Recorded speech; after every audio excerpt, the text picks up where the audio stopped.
welcome back to my channel. If you're new, my name's Ailey. In today's video we're going to be talking a little bit about brushes. The table in front of me is a complete and utter nightmare right now. I've literally just finished a tutorial on, well, it was more of a chit chat, get ready with me. If it's up already I will link it up there for you. If not, subscribe and you will be notified when it's uploaded. Anyway, okay, so this is something that I wish that I had seen before I started buying brushes. Before I started buying brush sets, stuff like that. So I am really going to go through brushes. Brushes I think that you would need to start up. Brushes I think are handy for hooded eyes, stuff like that. There are some brushes that I don't even have here that I haven't gotten around to getting yet. So stay tuned and we will talk all about brushes. Okay, so the brushes that I use on the regular are these. There's a lot there. I don't use every single one of them. Let's start from the sort of, don't mind my hair, it's like got a flipping mind of its own today. Okay, so let's start. I'm not going to go through every type of brush there is on the planet. I'll go through some of the ones I have and give you my opinion on them, tell you ones that I like. You get little paddle brushes like this. I don't know if I have another one in here. And you'll get ones with longer bristles as well, but this is a foundation brush. It is the old school foundation brushes. You know, you kind of brush it on, pat it on, whatever. These are amazing for face masks. For foundation, not so good. For concealer, maybe, if you get like a fluffy one like this. But for foundation, it tends to just leave streaks. So if ever you're like, oh, I need a foundation brush, don't just go for the one that says foundation brush, because sometimes they are a little bit of a flipping nightmare. But these are amazing for doing face paints, they're amazing for doing face masks, stuff like that. So you'll never really go wrong with one of these brushes. I just wouldn't use it for foundation application. For foundation application, a brush like this is really good. Now if you've got dry skin, I would advise against it, but like I said a minute ago, for face paints, these are awesome. This is a flat topped kabuki brush. You get rounded kabuki brushes, same kind of idea. Mostly they're like buffing brushes or foundation brushes. This one is the Sigma F80. It was like massive for ages. This one's just a beige cosmetics one. It doesn't even say what it is. And this one is the Morphe G36. This one I really like. I use it for really liquidy foundations like BB creams and stuff like that. When I don't want to get it all over my hands, I really like this brush. So this one's sort of more rounded, this one's really flat, and they've got really, really soft white bristles at the top, and they're really densely packed so that you can get a lot of foundation on very quickly and it won't absorb a lot of foundation. Another sort of foundation brush are like the Artiste brushes, and MAC have their own ones as well. They look like spoons, and these are just really, really densely packed brush. To be honest with you, my skin has never really played well with brushes and foundation, but I like using a brush for primer sometimes. I really like using a brush on my clients for primer and for moisturizer and stuff like that. But if your skin doesn't play well with brushes, it just doesn't play well with brushes. But sometimes with certain foundations I find that it applies better. This one I can use with a couple of different foundations. I find it's really soft. I've never tried the Artiste ones, but this one's pretty decent, and I think it's about half the price. It is quite small, right enough. But it works, it does the job. So you've got lots of different types of foundation brushes. You can even use a dual fiber brush like this. Now I use this to blend out my cream products, like my cream bronzers and cream contours and stuff like that. This is a dual fiber. Now if you look at the bristles in this brush, you'll see it has white bristles at the top. Well, mine are brown just now just because I did my contour with it. And then you can see, I can pull away, there's little black bristles. See if it's going to focus. You see the little black bristles there? So what it does is the white bristles come from the bottom up and the black bristles come from the bottom up. I can't speak today. So this is a dual fiber brush. What it means is it's got two different types of fibers. So it's got these white ones and it's got these black ones. So it's got synthetic and it's got natural. And as you can see, they're just all packed in together. And it just gives you a really nice sort of brush to blend out cream products with. This is one of the first brushes I ever bought from MAC, actually. I think it sheds like a mofo, but it works amazing. You do have to clean it quite regularly because the bristles do go quite spindly and they can dry out, but that is a good brush. This is another dual fiber brush. This one is the dual fiber contour brush. This one I probably could use to blend out my contour, but I haven't yet. I don't know, I just like this one. I think that this one's just a little bit big. I'd actually never thought of that. And then there's a dual fibre face brush, so you could actually use this one for your whole foundation. But these are just Real Techniques ones, so these cost a fraction of what this costs. But they're all sort of the same. If they have this black with the white at the top, you can use them. They're really good for cream products or for powder products. It doesn't really matter. One thing I will say about any brush is you can use a brush for anything if it works. If a brush works to put on your foundation and it's not intended for that purpose, who cares?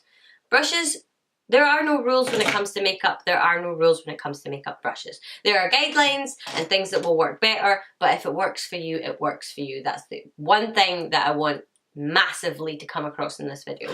So that's most of your face brushes. You do then have things like powder brushes that they will be massively big, fluffy, soft, just so you can get a really nice sort of overall application. You'll get things like this one is the Real Techniques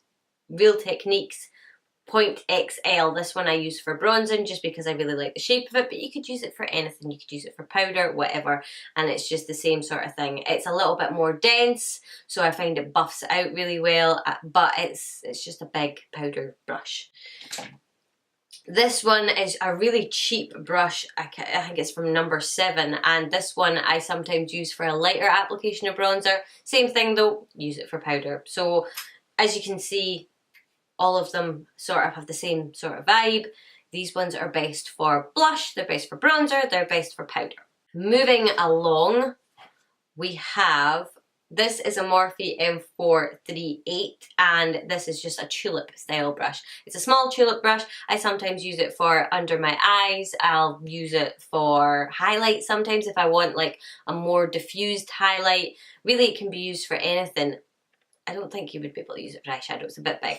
This is the other brush that I use for highlight. This is the Morphe M501, and it's just a little bit smaller. Same sort of idea, it frays out a little bit more, but I use this for highlight. You could use it for underneath the eyes, I suppose, but I like it for highlight. So 2 sort of tulip style brushes, and then if you want to stay on the same theme, you've got these 2 brushes as well. So this one here is the M502. This one is small enough that I can use it for my eyes, but not small enough that I can use it for any detail in my eyes. So I use this for setting my concealer or primer or whatever I've put on my eyes, and I use it for just like really blowing out the crease. This is a fluffy blending brush, basically. This is the same, it's just a little bit more tapered. It doesn't really do an awful lot for me on my eyes, so I use it to contour my nose or put a little bit of colour on my nose. But it's, you know, it's still got its purpose. It is an M330 and it is intended for the eyes, but I don't use it for the eyes because you don't need to. This is probably one of my all-time favourite brushes. This is the Morphe R38, I think. All the numbers come off it because I've used it that much. It's just a tapered blending brush, so it sort of tapers in at the top. I like this one for putting my main crease colour in because, as you can see, it's still quite big on my eye. You know, like somebody with bigger eyes, this is probably like the perfect brush for them for doing like really detailed work. But for me, it's the right size for doing fluffy crease work, basically. So this is another fluffy crease brush, same sort of idea as these, but just a little bit of a different shape. As you can see, this one's more sort of flat at the top, this one's really pointy at the top, and this one is sort of, if you put it in between, a combination of both of the 2 of them, as you can see there. So you will get lots of different sizes and combinations of these brushes. There's hundreds of them. You'll get one that is more shaped like this. This is a Real Techniques base shadow brush. Now, if I hold it up like that, you'll see it's a fluffy brush, just like the rest, but it's flatter from one profile, and then if you turn it to the side, it's sort of skinny. So it's pressed sort of here just to make it tapered in a slightly different way. I do want another one of these brushes that's a little bit more fluffy, but this one is awesome for getting right in at that crease and creating sort of more of a skinny line. So I love all these different brushes for different reasons, but you don't need all of them. If I really, really needed to, I could probably do my whole entire eye look with that brush. I just have to be really careful.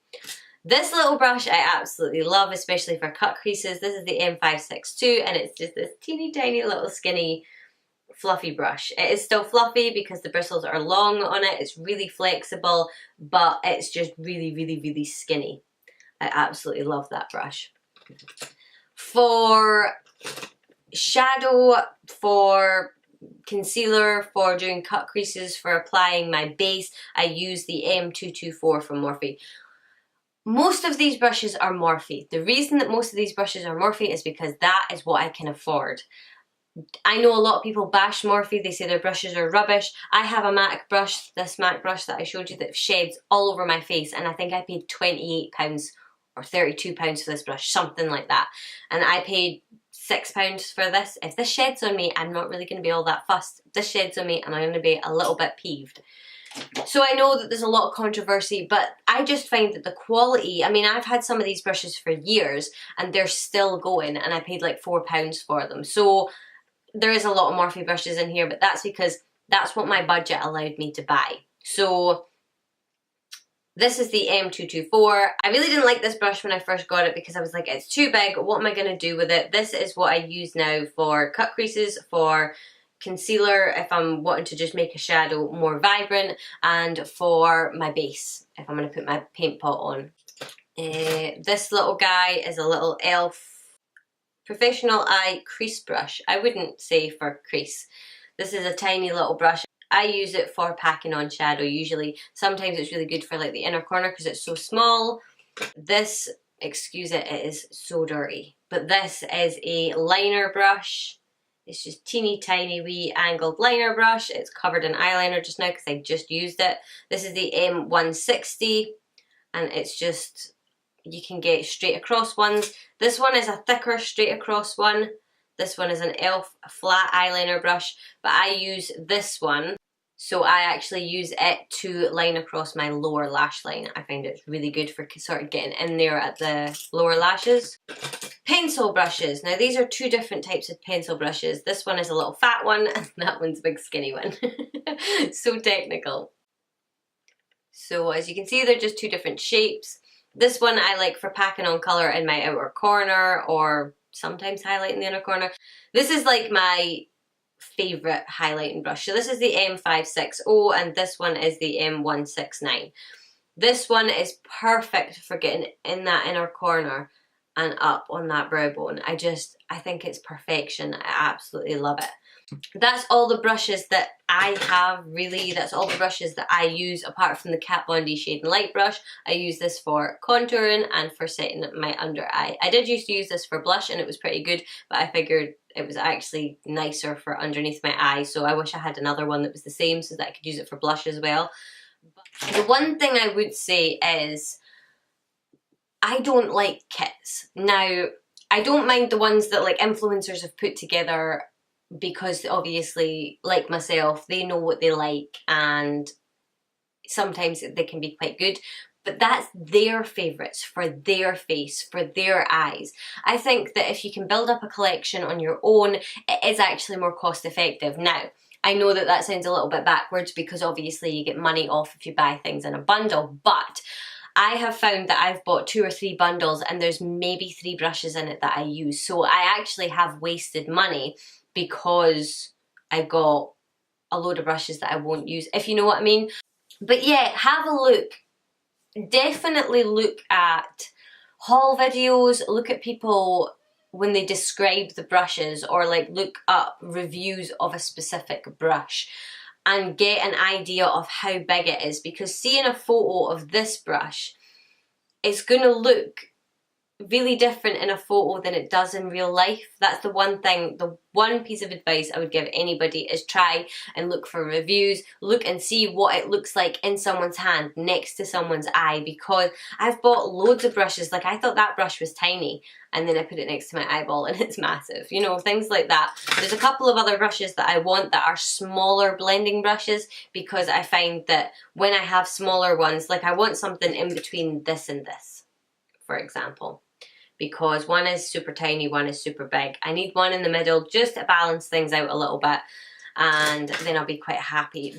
So I hope that this video was somewhat helpful. It gave you kind of more of an understanding that brushes, even though they say they're for something, they don't need to be used for that. They are recommended to be used for certain things, but there's no hard and fast law when it comes to makeup. Makeup is personal, brushes are personal. So if you enjoyed this video, as always, I would love if you would give it a thumbs up and subscribe to my channel. I do post videos every Monday, Wednesday and Friday, so hopefully I will see you in the next one.